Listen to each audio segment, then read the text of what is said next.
asleep, dreaming I was away. This world confused me and led me astray. Yes, it led me astray. What could I be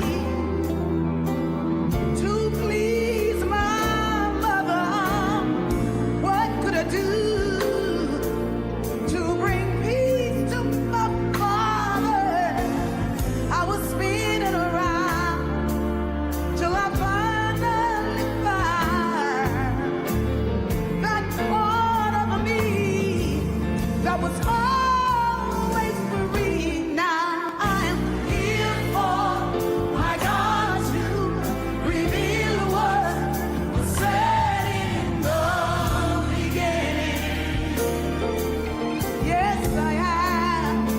I am here for my God to reveal what was said in the beginning.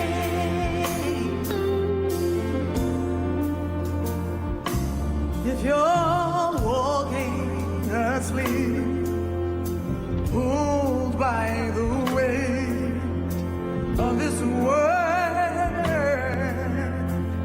so turned around till it's hard to discern what is up or what is down. Stand still and be your salvation. You are a child of God's creation. You're the light of the world. You are God.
purpose statement.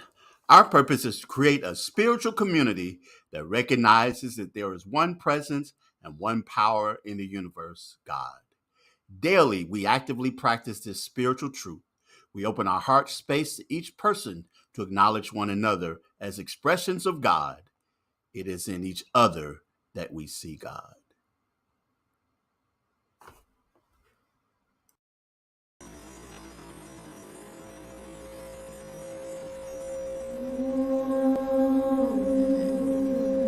May our hearts be open.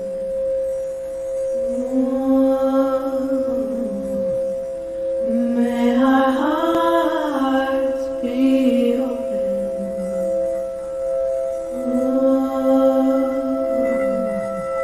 May our hearts be open.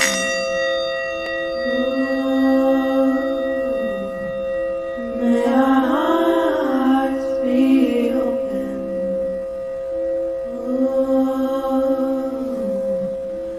May our hearts be open. Good morning, Open Heart. I'm so glad to be with everyone today. Let's pause and take a few deep breaths together before preparing ourselves for today's gathering and for today's message.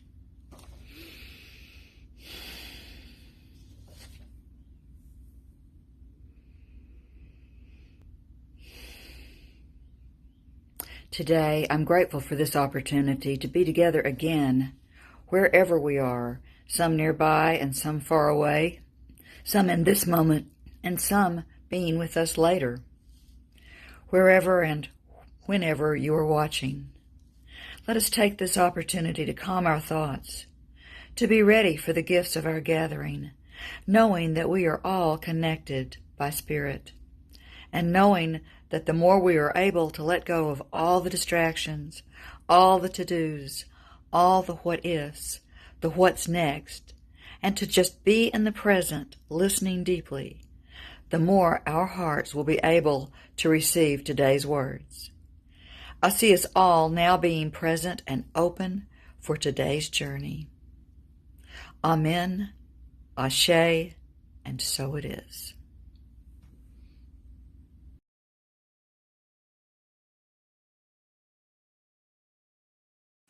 All right, here we go. There is a God in the garden.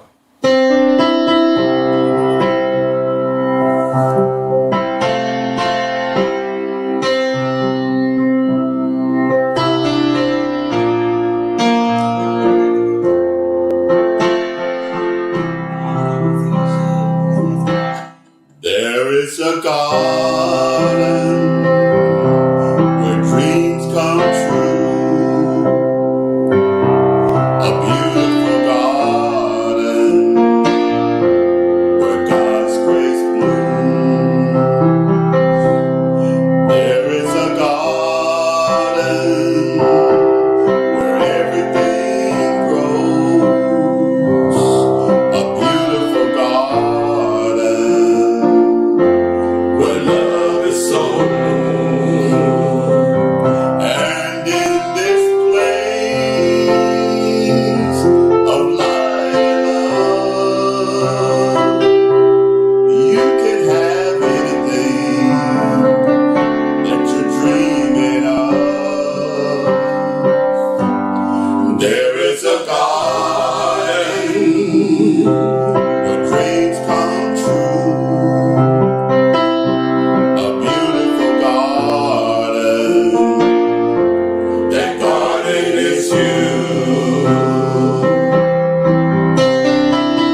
a garden where dreams come true.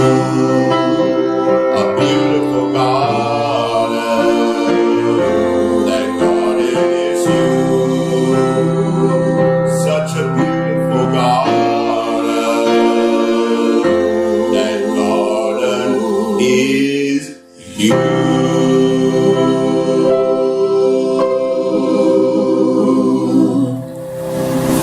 That was sweet. That We was done. sweet. We done. Yeah. No more. Yes.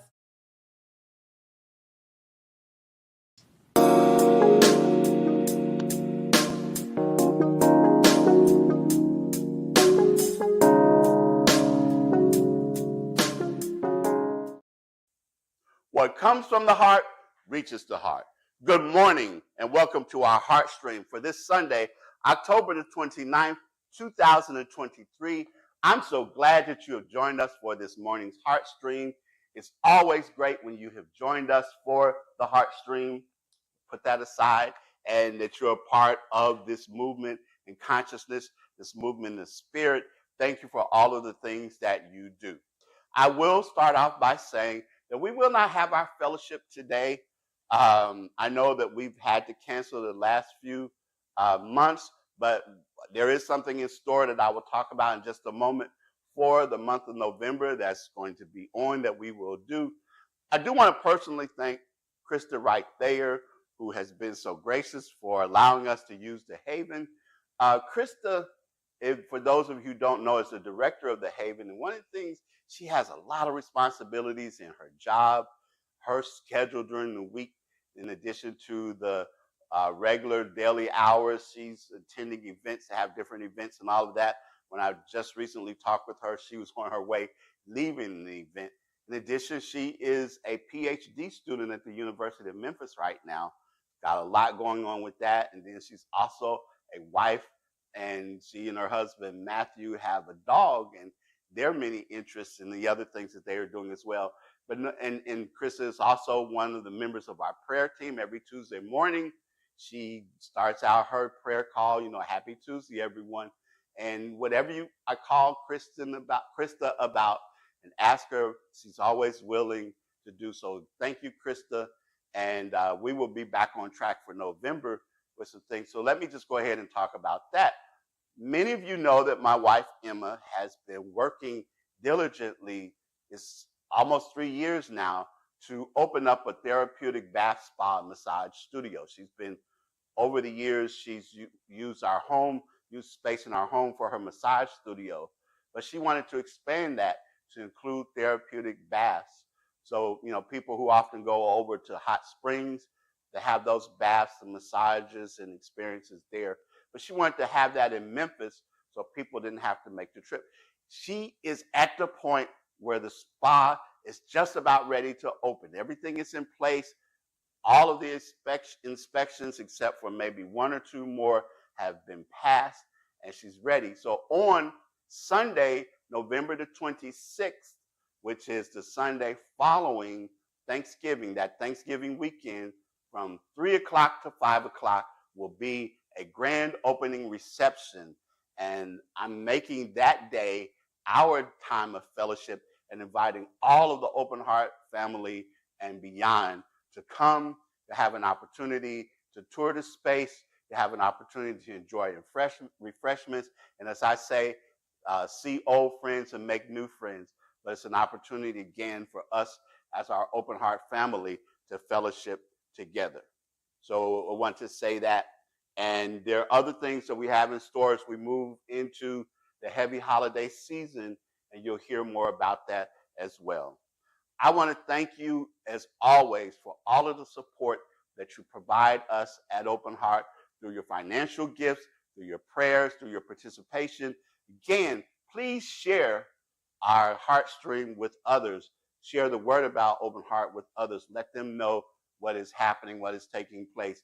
Take the time on particularly if you're on YouTube, to hit the like button, but you can also do that on Facebook, and it just gets the word about us out. If you haven't subscribed to the channel, please subscribe to the YouTube channel. The more subscribers we have, the more opportunities it opens up for us and allows us to do certain things. So it's important that you do that as well. And I'm always, always, always happy to have this greeting part and to greet each and every one of you. And so as I close, I will say, I greet you, I bless you, I see God in you. Our affirmation for the month of October. I am the author of my life. I am the author of my life. My story is a demonstration of my rising up in truth, beauty, and the joy of God. My life is a hero's journey, and so it is.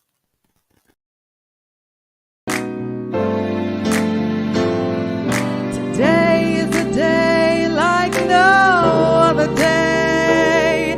Just think and you'll know that it's true. Days like today should be holidays. So I'm singing this message to you. Happy birthday to you. Happy birthday to you. Happy birthday to you. Just have a happy day.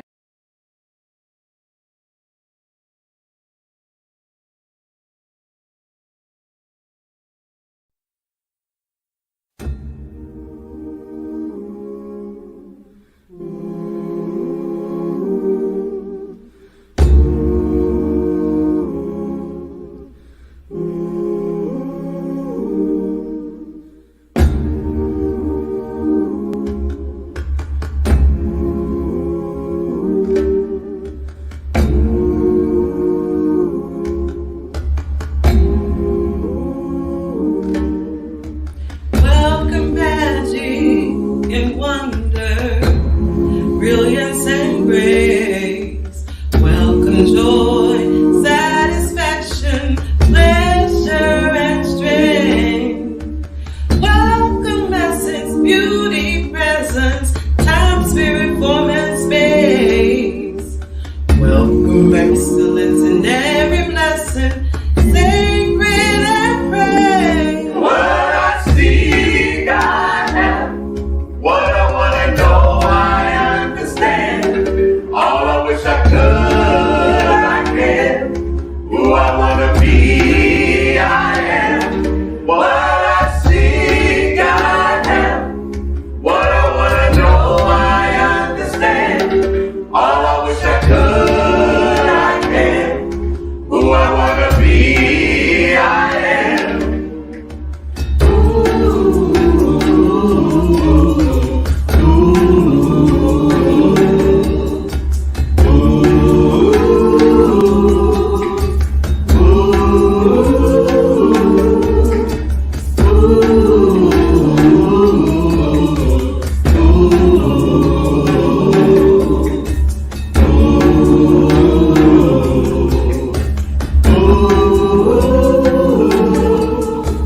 Welcome magic and wonder, brilliance and grace.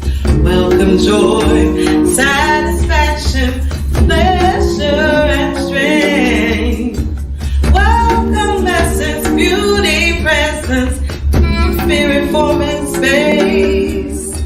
Welcome excellence in every blessing, sacred and praise. What I see, I am. What I want to know, I understand. All I wish I could, I can. What I want to be, I am.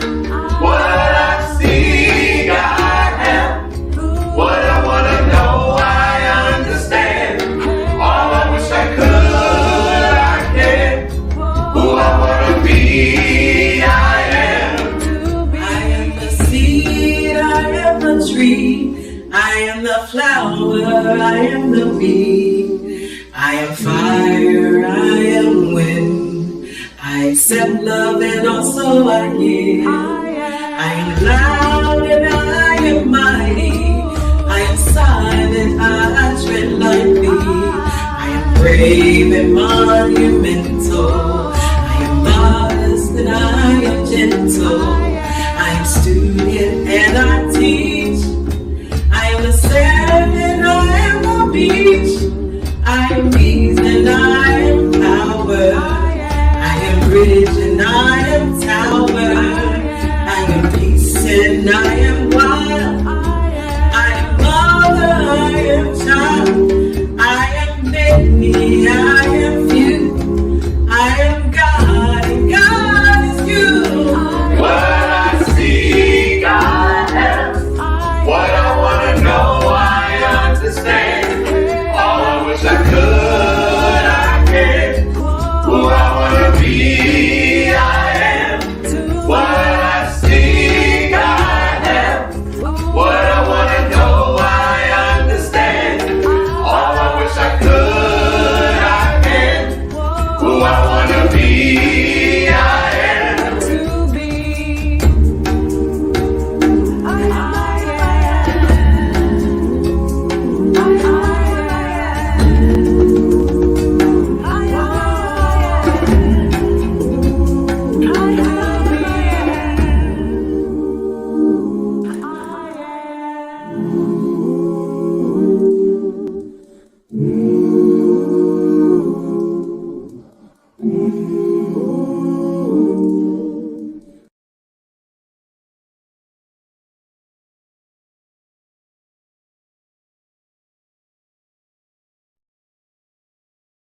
Today's affirmative reading comes from the Daily Word. I bless the people whose lives have touched mine. Grandparents, parents, siblings, members of my extended family, teachers, friends, co-workers. Every person I've known has, by his or her example, helped me feel more deeply what it means to be human. Some have encouraged my curiosity. Some have taught me life skills. Some have modeled positive attitudes and behaviors. Some have loved me fully and unselfishly. And some have helped me learn to love even when loving felt difficult. Today I remember the people whose lives have touched mine. I pause to think kindly of each one of as I savor memories of time we spent together. Whether we're still in one another's lives, have lost touch, or are separated by death, I know the experiences we have shared continue to enrich our lives and deeply bless us on our spiritual journeys. I remember you always in my prayers. Romans 1:9.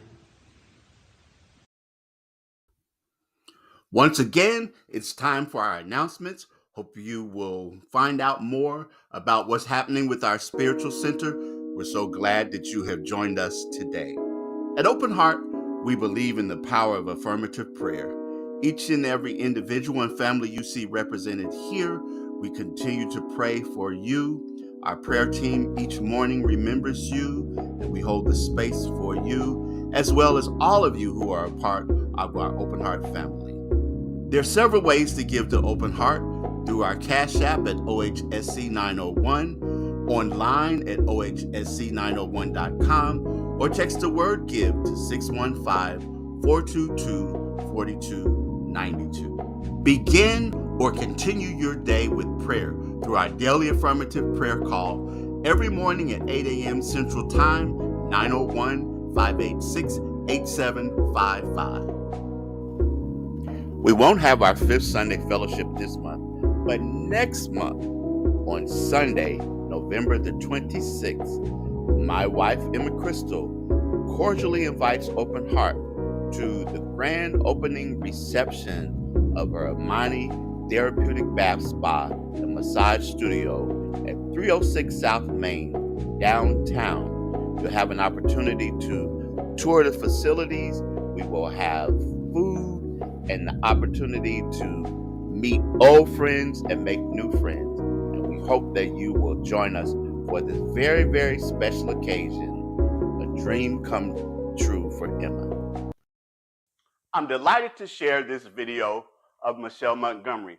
Some of you may remember Michelle because when we were meeting in person, she was an important part of our community, and her history with Open Heart actually goes back a lot farther than many of you would realize, because back in the early days of Open Heart, when we were still meeting inside of First Congregational Church, Michelle was invited during one of our Women's History Month programs to do a spoken word presentation, which she did, and I was very impressed by that. And actually, after that time, I would occasionally run into her in the community. And then years later, Michelle made the decision to come and become a part of Open Heart, and just was delighted that she had done so. When she was around, she brought her laughter, her joy, her own special kind of energy to us at Open Heart. And then she moved out to Seattle, Washington. And you will see the work that she is doing out there. And when she sent me this video, I was excited because she said, you know, I carry my open heart state of mind with me daily. And I believe that because even though she is in another time zone, Michelle is a part of the morning prayer call most mornings than not. She also watches our Heartstream. As a matter of fact, she would send me text messages to say, I'm sharing this morning's Heartstream with friends. And she, oftentimes, you can see her making comments during the Heartstream. And so it was just, again, a delight and a joy to be able to watch this video. And I asked her permission, please let me show this so that your Open Heart family can see what it is that you are doing, because I know people will ask me about her from time to time.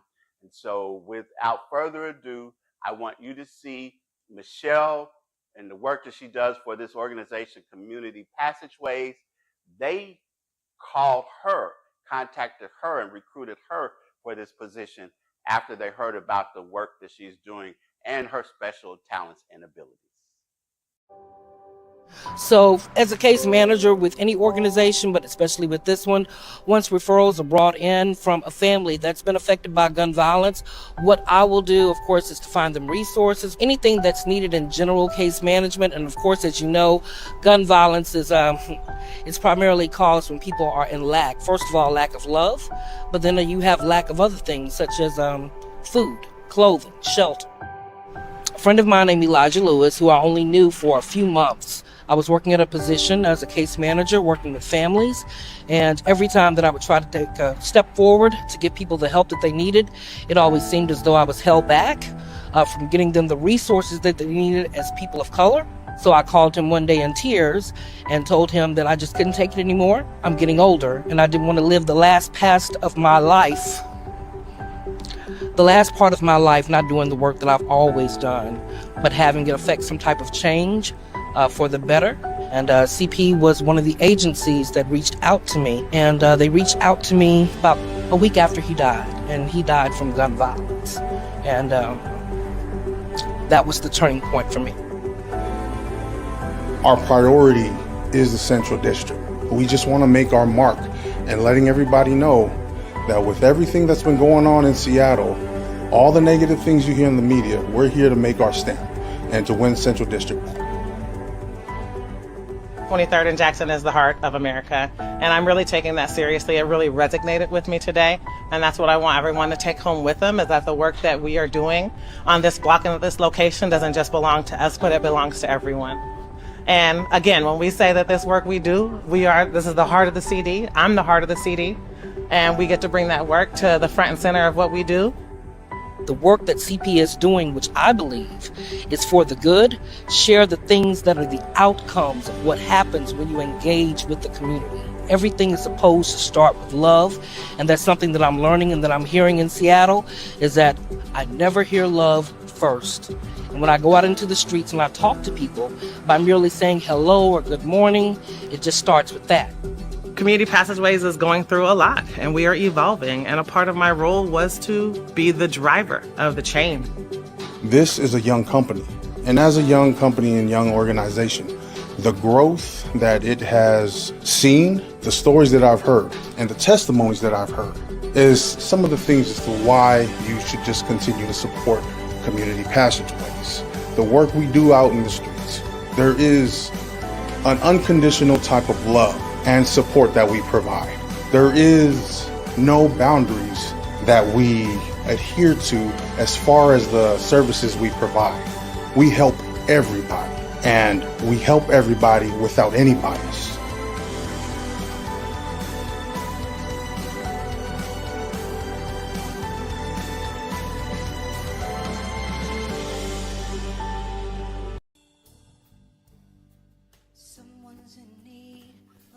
With all that is taking place in the world today, it is always time for prayer. I know that there is one presence and one power in the universe, and that is God, and that God completely and absolutely expresses in, through, and as all things. And I know that I am one with this presence and power. And as I look around and see all of the crises in the world, the war, the poverty, the conflict, the things that would throw us out of balance, I know that God is balanced. And I know that in the midst of all that is taking place, whether looking in Israel and Palestine, looking at various places in Africa, looking at the various communities across the United States and other parts of the world, in our political environment, everything else that would distract us and keep us from recognizing our true essence and knowing who it is that we are. As we take the time and the opportunity to pray, not only now, but each and every day, to remember those who are on our prayer list, seeing them healthy, whole, and complete, seeing all that is needed in their lives coming forth and manifesting, seeing each and every person that views this Heartstream, feeling the vibration and the energy and the love that flows forth from this space, the love intelligence of the universe that continues to guide us in all things, and despite appearances, lets us know that all ultimately is well. And as we continue to be those who are guided by faith, guided by truth, guided by wisdom, guided by the one presence and power in the universe, we know this day and every day that we continue to be loved and continue to be showered with the gifts of love in all that we do. I release my word into the creative medium. I know that it's already done in the mind of God, and so it is. Remember this 10 years later?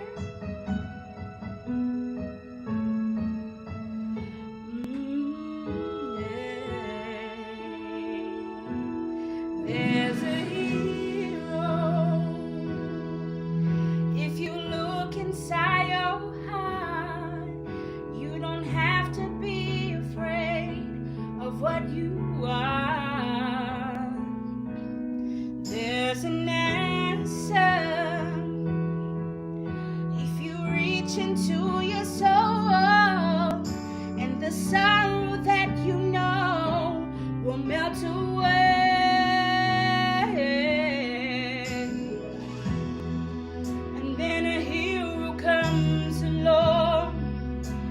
Strength to carry on, and you cast your fears aside, and you know you can survive when you feel like hope is gone. Look inside you and be strong, and you'll finally see the truth that a hero lies in you.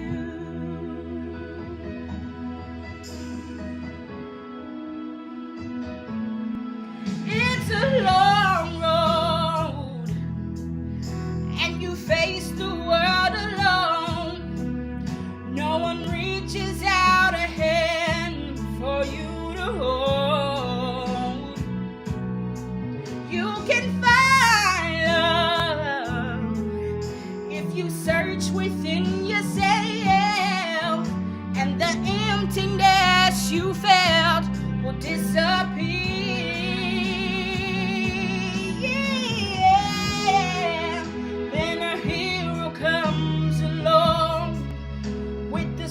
To carry on, and you cast your fears aside, and you know you can survive when you feel like hope is gone. Look inside you and be strong, and you'll finally see the truth that a hero lies in you.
you've heard me share this before, but one of the things that I enjoy about a community like Open Heart Spiritual Center is the fact, because we are non-traditional and we've been that way from our very beginning, and there's been a lot that we're able to do and say that you may not see in other places. I appreciate the fact that it allows me also the opportunity to be creative in the messages and the message titles and the other things that I do, because people already in a lot of ways expect that from us. In fact, there's a saying that we often will hear at Open Heart: only at Open Heart. And I'm appreciative for that. And that is really when I got to putting together the title and even the graphic for today's message, the one thing Tina Turner got wrong, it excited me, because I said, here I can apply that creativity and that playfulness there. And I also will admit that it's a little bit of clickbait. Those of you who are online know that clickbait is a term that's used for those sensational headlines and stories and pictures that draw people in to click on an item or an image or a story to find out more. And I was hoping that would be the case. And I do know that where I posted it on social media, there are more people that seem to like it this time and have some interest, like, what is it that Tina Turner got wrong? So I'm going to get on into the message this morning, but I wanted to start off with that and to share that and to talk about the fact that when I put together the affirmation for this month, I am the author of my life. My story is a demonstration of my rising up in truth, beauty, and the joy of God. My life is a hero's journey. And that last line, my life is a hero's journey, I will be honest, I heard Auntie Entity Tina Turner singing in the film, one of the Thunderdome, the Mad Max movies, that whole song, We Don't Need Another Hero. And when I thought about that, and I thought about the fact that here we have this song that Tina is singing, We Don't Need Another Hero. And I'm saying that, wait a minute, my life's a hero's journey. John, get that song out of your mind, get that out of your head, and hopefully none of you will get that in your head today. It won't become an earworm, the term that's used for when you have a song that keeps playing over and over and over in your head. And you're going to say, thank you, John, because now I'm hearing that song for the rest of the day. But my life is a hero's journey. And I would hear Tina saying, we don't need another hero. And what I'm saying here this morning, that in fact, the hero, that your life is a hero's journey, because the hero is you. Because I've declared from the very beginning of this series is that the story about your life isn't happening to you, but it's happening from you. This story about your life isn't about life that is happening to you, but about life that is happening from you. I talked last week about the fact that while we make mistakes, you are not your mistake. I need to say that over and over and over again till you hear me, till people hear me. Despite the fact that you make mistakes, you are not your mistakes. We all make mistakes. That's one of the things that we know happen for us in life. The things that we do, we make mistakes. We all make mistakes, but we are not our mistake. But so often people will allow their mistakes to become their identity. They will continue or begin defining themselves by their particular mistakes. And they will talk about the mistakes that they've made in their life. And they become that badge of identity. They become victims. And they like to tell a victim story about the mistakes that they've made and the consequences that came as a result of those mistakes. And that's all. Oftentimes there are people that you will meet are able to talk about, and the only thing that they're able to identify with and identify themselves as the mistakes that they made, rather than recognizing and realizing that there is more to mistakes and more than making mistakes that becomes very important. And I know right now we're in the midst of one of my favorite seasons, fall, but also football season. And when it comes to football, I think about those athletes that we talk oftentimes about being the clutch athletes, the star athletes. And just imagine for a moment you have a receiver on a team who drops a pass in a very critical juncture of the game, or a kicker who misses an extra point or a field goal. And then the opportunity comes for them again to do the same thing, to either catch the pass, to throw the pass, or to do the kick. And the thing of it is those elite athletes, those ones that we identify as clutch players, one of the reasons why their ability to be that way is they have the ability to forget those past mistakes. Just because if a player drops one pass, they can't go back to the huddle thinking about the fact that they dropped that pass, but they have to go back and immediately clear their mind and begin focusing on what it is that they need to do the next time that they go ready for the play. Because often you will have a coach who will go back to them and go back to them because the coach is showing confidence in that player. They are moving past the mistake, and it's important. And we identify those people. We can look at other professions and other ways of people who have made mistakes, but rather than focusing on and dwelling on those mistakes, they move past and beyond those mistakes and get ready for the next time. And not only that, they use mistakes to learn from and to build their confidence rather than pulling their confidence down, using the mistakes to be able to look at what went wrong in order to correct those things so that we can begin doing things right. You all have heard me talk about one of the things that I do is trading. And I know a few months ago, I had my trading coach, Al Pickett, as a speaker for us. And what I've learned about trading, and it happened for me this week. This week was a week of ups and downs for me. There were some days when I had some good, positive trading results.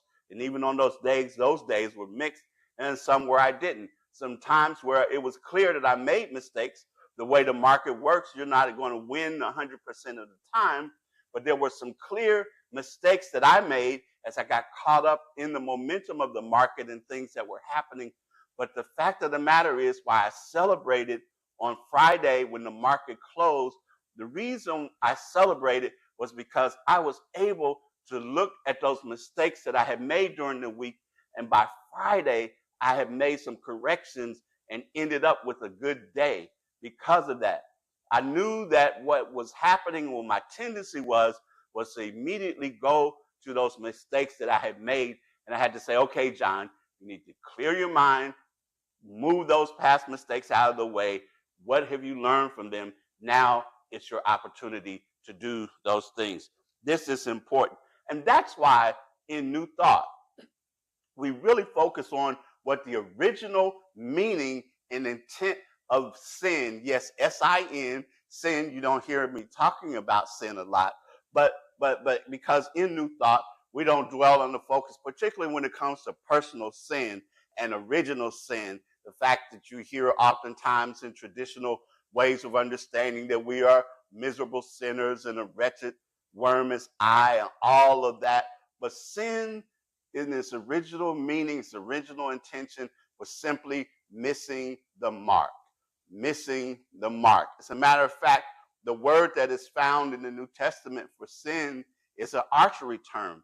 That is simply that, missing the mark. It's not about being condemned or a condition that people are living in that they have to be saved from or saved out of. It's simply missing the mark. It is making mistakes. And that is important. That's why Ernest Holmes says that we are not punished for our sins, but by them. Meaning that people, again, will oftentimes continue to play over and over and over in their mind their sins, their mistakes, and that's what they dwell upon, and that's what they identify with. But it's important for us to understand that, again, we're talking about the fact that we move into a mode of learning from those mistakes and learning what it is that we can do. And so I asked the question, what did you learn? And that for me goes into my definition of grace. My definition of grace is the fact that we look at whatever decisions that we made, and we made those with the best possible information that we had at the time.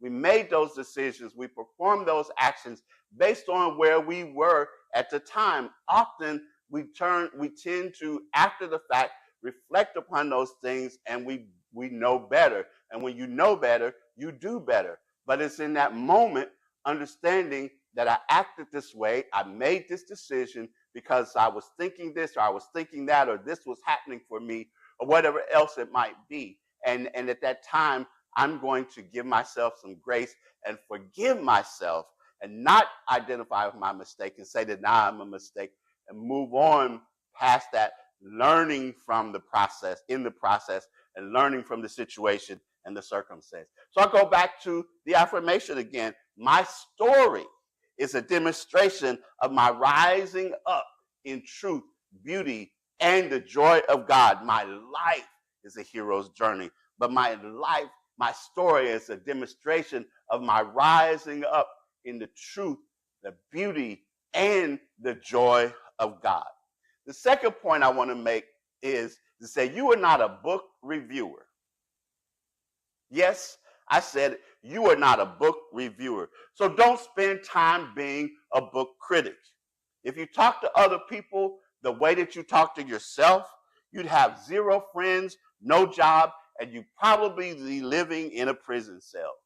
Nick Wagonaw says it like this. He gives this illustration. Suppose all day, every day, you were followed around by a leprechaun, a bad-natured leprechaun at that, who did nothing but hurl insults and criticisms at you. No matter what you did, big, small, intentional, accidental, he yelled at you and told you what a terrible person you were.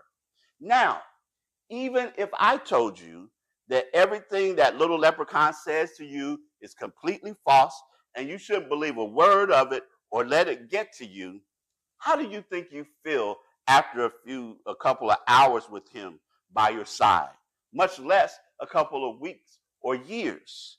Yeah, you'd feel awful. And even really good things that happen to you wouldn't have the same joy because you were constantly berated by judgmentalness and negativity. It's important, again, to know that we have oftentimes that inner critic, that book critic, that negative voice that speaks to us. You know that in the coaching business, when I had my coaching business, my tagline was, talking to yourself is fine, just know what to say. And that's important because knowing what to say is knowing that it is the positive things that we say to ourselves to battle with, or not battle with, but to compensate for and to eliminate or move beside the negative self-talk that we do so often. We are our own worst critic. And unless we learn how to be aware of what we're paying attention to, what we're saying to ourselves, we get caught up in that again. So again, seeing and recognizing and realizing that if we talk to other people the way that we talk to ourselves, we would be in bad shape until we recognize and we realize that there's the opportunity for us to do better. Again, going back to the affirmation, my story is a demonstration of my rising up in truth, beauty, and the joy of God. That's our story. That's where we are headed. That's what we are doing. Rising up in truth, beauty, and the joy of God. And I'm one of those people who get suspicious about folks who always want to tell you what the will of God is and what the mind of God is and what God wants for you and all of that. I'm very suspicious about that because I'm always asking myself, how would a person know? And often they will point to particular scriptures, they'll cherry pick scriptures and all of that to reflect that. But I'm going to say this, that I think that ultimately, when I talk about the joy of God, I'm looking not at particular passages or texts or anything else. I'm looking at the universe itself.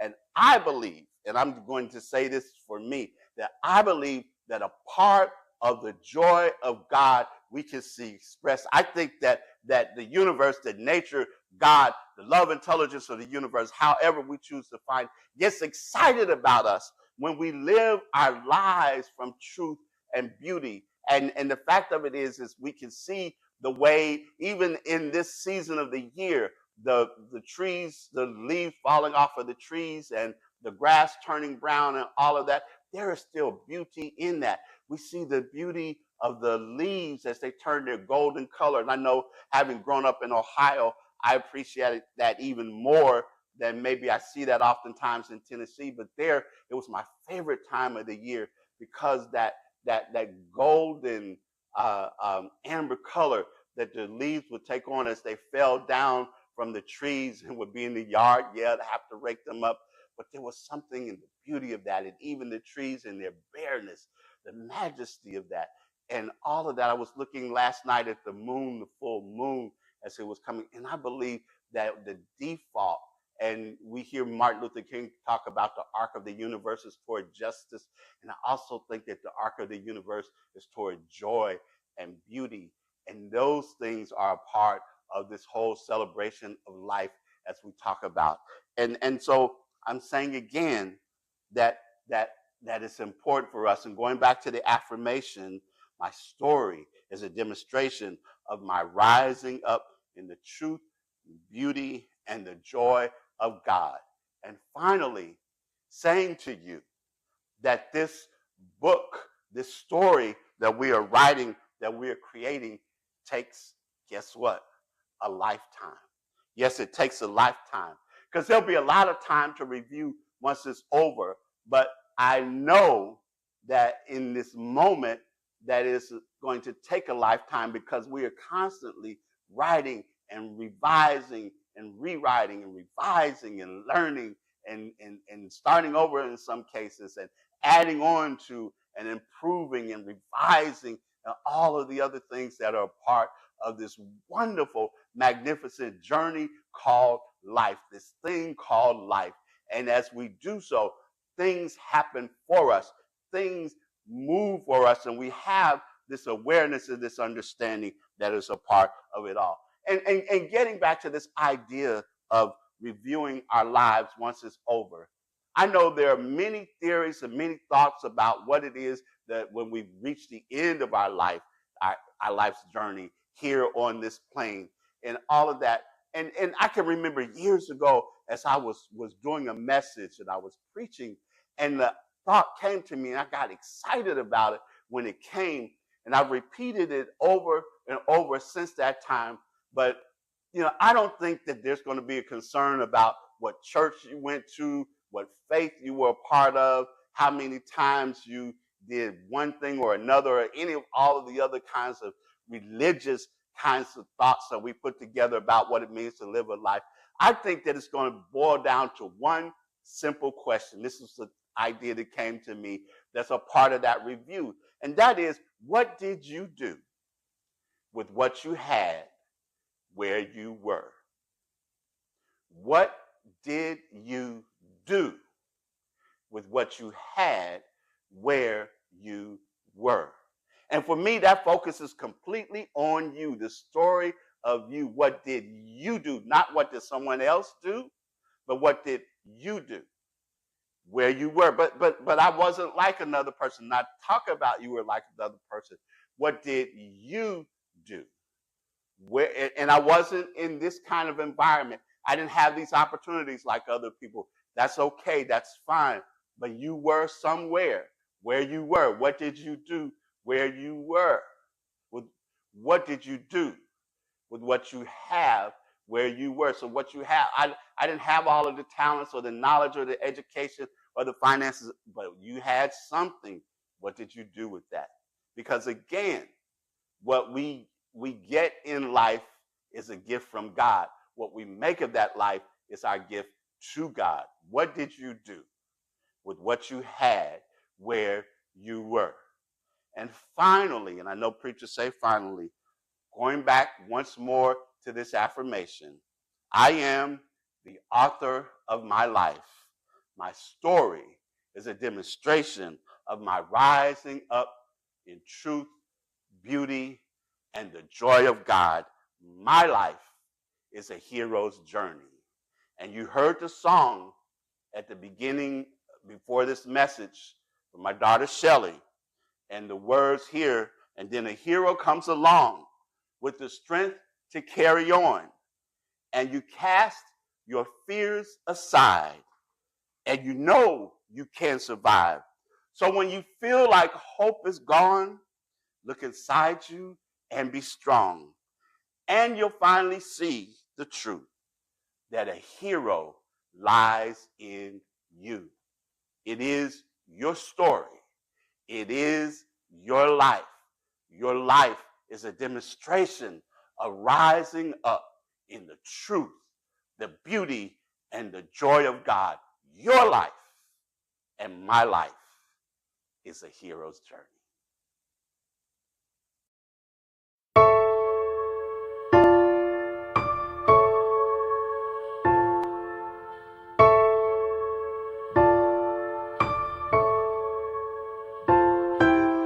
I am a child of this universe. The ocean dances at my feet. The wind plays a melody through my hair. I am loved at every turn. I am kissed by Mother. I am a child of this universe. The sun warms me in its embrace. The stars have a light for me in the sky. I am honored by all life. I am held by Father Time. Every blade of grass, every shaking leaf on the tree, every mountain top sings of the glory of God moving through me, moving through you. Oh.